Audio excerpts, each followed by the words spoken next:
let me help. So me gonna ask you because me don't know about law much. But how does a treaty come about? Not between two sovereign states.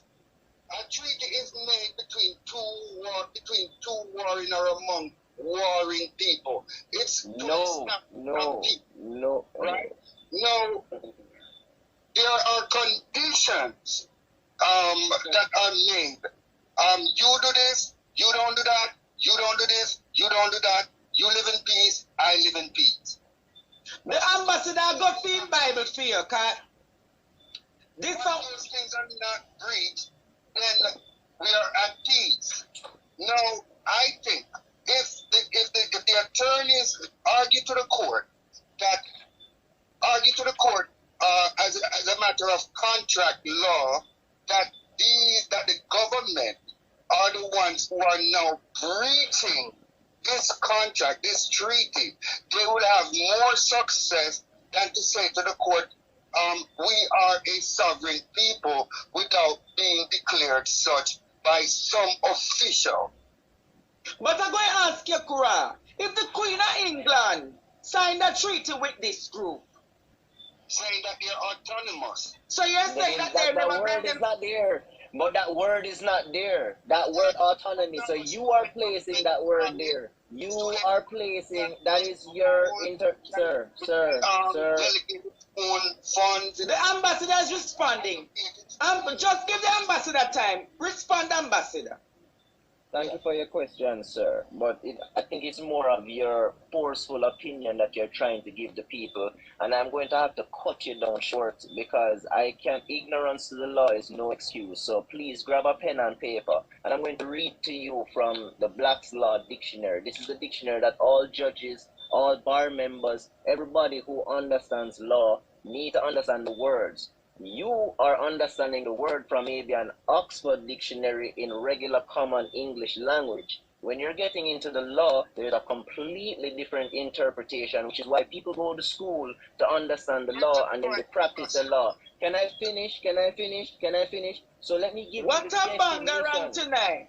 Let me give you the definition of what a treaty is, because what you have said and sprouted out of your mouth is not facts. And you are one of those people that you are giving people a misinformation and they go and repeat that misinformation. So please try and erase the ignorance. Ambassador, get to the point.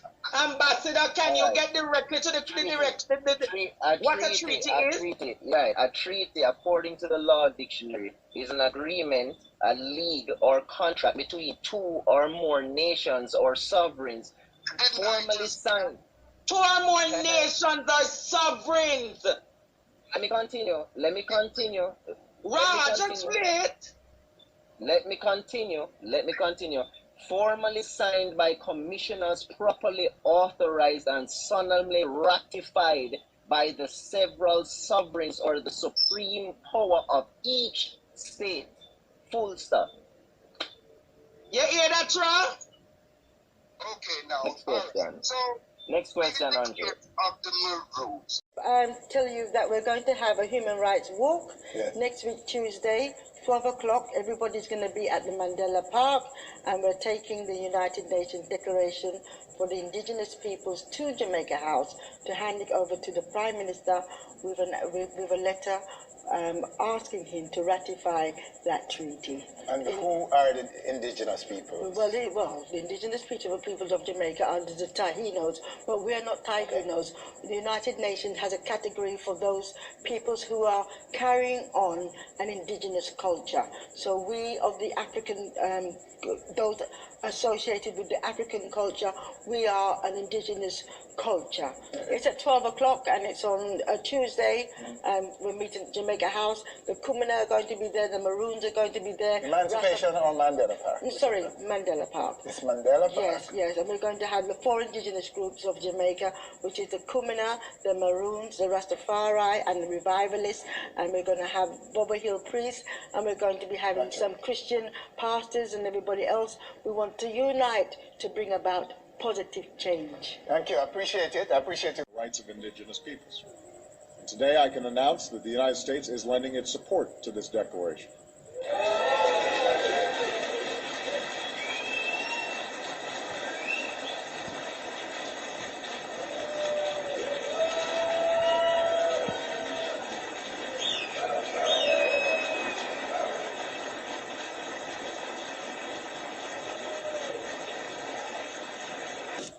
In 2010, President Obama signed on to the rights of indigenous people.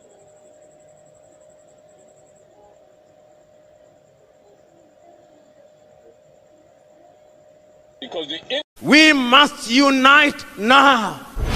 We must have one army. We must have one currency. We must have one foreign policy. We must be united. And I can hear the Osagie saying, I do not want to be the leader of that country. I simply want unity. And I'm saying that we must live here with one united government. They listen not to the Osagie.